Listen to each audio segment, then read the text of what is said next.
Hey guys, welcome back to a new video. I'm Stephanie West. I'm a licensed counselor here in the state of Michigan, and I am owner and operator of In Progress Counseling. Today we're going to have a conversation around pathways through criticism.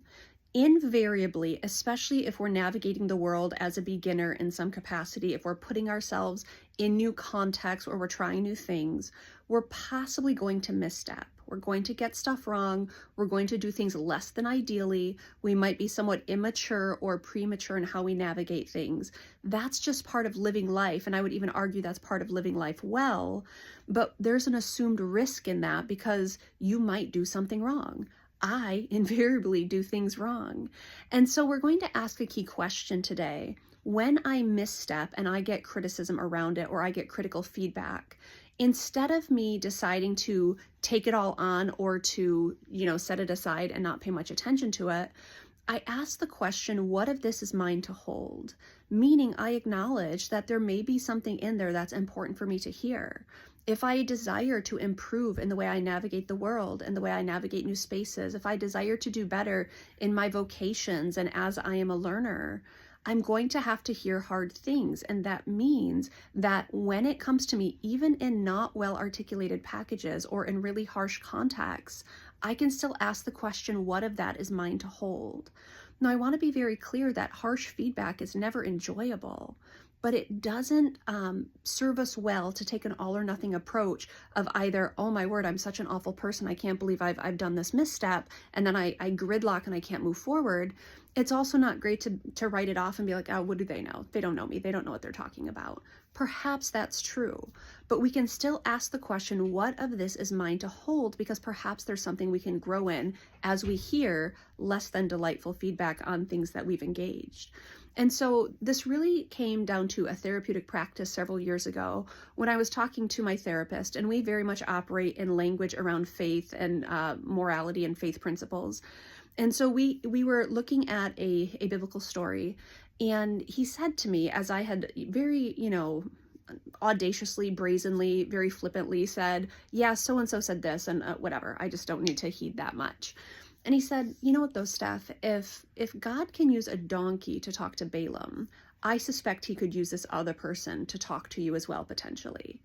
And that really got me thinking about other times where I have completely written people off or I've assumed full responsibility for someone else's, verbal barrage in my direction. But I think it's a both and. I think I'm supposed to hold it and I'm supposed to say, hey, what of this did I misstep on? What of this did I not do well? What of this can I grow in going forward? What about this new understanding I have allows me to navigate differently? And it invites me into something. Now, it shouldn't be this total castigation of self, like, oh, I can't believe I messed up. I can't believe I did this. I'm so embarrassed. I'm such an embarrassment. But it might be hard to hear, and we can still create pathways through by saying, okay, I take this, these are the parts I could do better, and this is what I'm going to do going forward. It's a really helpful practice to ask, what of this is mine to hold? And I want to invite that in here because so often we can get, really overwhelmed or even kind of just dismantled when something intense comes our way. And the invitation here is perhaps it's just information. Now, maybe the delivery was harsh. Maybe there's even some tears around it. Maybe we have hurt feelings, and that's all well and good. That's part of the process sometimes. But we're also allowed to hold it and say, what of that should I consider going forward? I appreciate so much. I really think it was Adam Grant where I was listening to a conversation between him and a podcaster. If I'm getting the author wrong, I do sincerely regret that.